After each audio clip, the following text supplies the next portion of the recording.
This is our news, the weekend edition, and on the broadcast tonight, another man shot and killed here in the capital. Plus, environmental organizations partnered to petition for the expansion of marine protected areas. And find out the latest for those 300 plus BPL employees who signed up for the voluntary separation packages.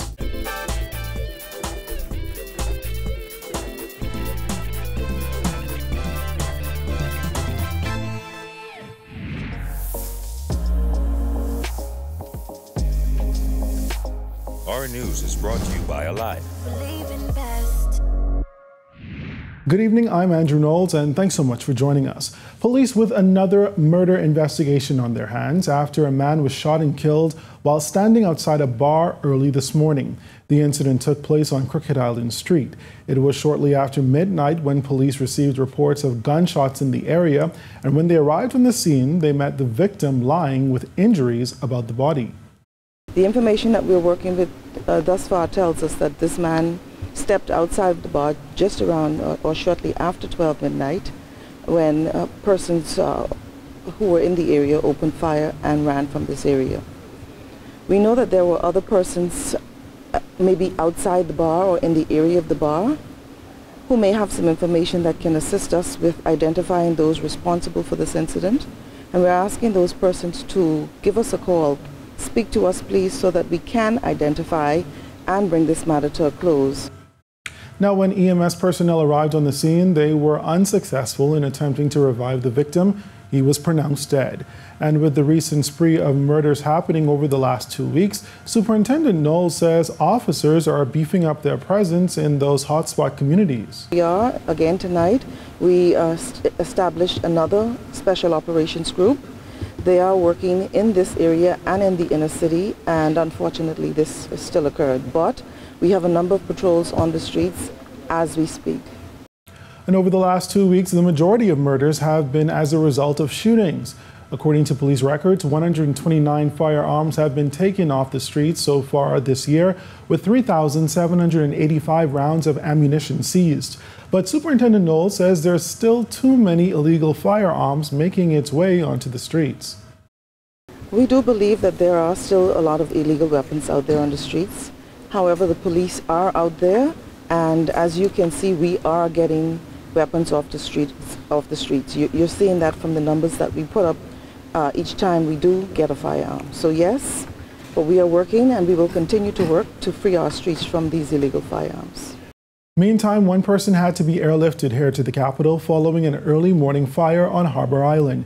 That fire, which ignited shortly after 11 this morning, destroyed a two-story structure. According to police, a propane delivery truck was servicing a tank at a wash house when the explosion occurred and the building caught fire as a result. The wash house at the bottom and the apartments on the second floor were all completely destroyed. Investigations continue. 9 suspected migrants were arrested near Montague on Thursday night after authorities received reports of people gathered near the restrooms. Responding officers discovered 4 Haitian men, 4 Haitian women, and a child who were detained and turned over to immigration officials. According to the Royal Bahamas Defense Force, the arrests were made around 10 p.m. While it remains unclear whether the Haitians landed on New Providence illegally, there has been a string of landings on the island in the last few months. 26 Haitian migrants were caught near Venice Bay, not far from the Coral Harbor base, after a 35-foot sloop landed in late May. And back in February, authorities discovered a wooden sloop near Marshall Road, leading to the arrest of 25 Haitian migrants. Well, there are dozens of marine protected areas throughout the Bahama Islands, but the Bahamas Reef Environment and Educational Foundation is working to ensure the areas that need to be protected get the attention they need. With more, here's Christina Dragovich.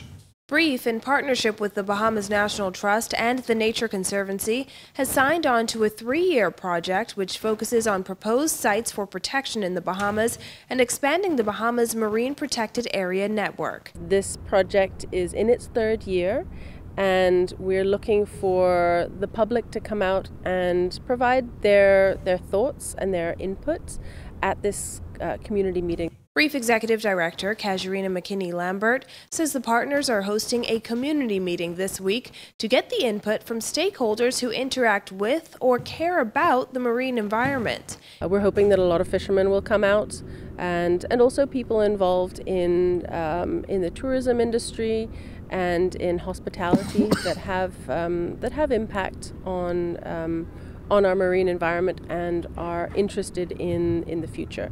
This is really a consultative meeting, so we're looking for input from stakeholders on areas that have been identified as important for protection. And did you know the Bahamas is home to the world's oldest marine protected area? The Bahamas has the oldest marine protected area in the Western Atlantic, the Exuma Keys Land and Sea Park, that is recognized around the world as a very important fisheries replenishment zone. So I think people are aware of that one that's been around for over 50 years, but there are other ones that were created more recently that the Bahamian public may not be so aware of. Lambert says a variety of national parks around the country protect critical habitats, but they need protection and enforcement. So how can you help?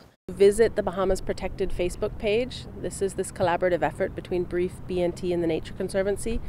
You can make your opinions heard through the Facebook page, and we also have a petition there where we're asking people to sign the petition. A community meeting will be held on Tuesday, June 19th at the Harry C. Moore Library at the University of the Bahamas. Learn more about the petition at Bahamas Protected on Facebook. Reporting for our news, I'm Christina Drago. All right, thanks a lot, Christina. And we'll take our first break here, but still ahead tonight. As BPL prepares to inform employees of the VSEP status, find out one requirement those employees have to complete. That's coming up when our news returns.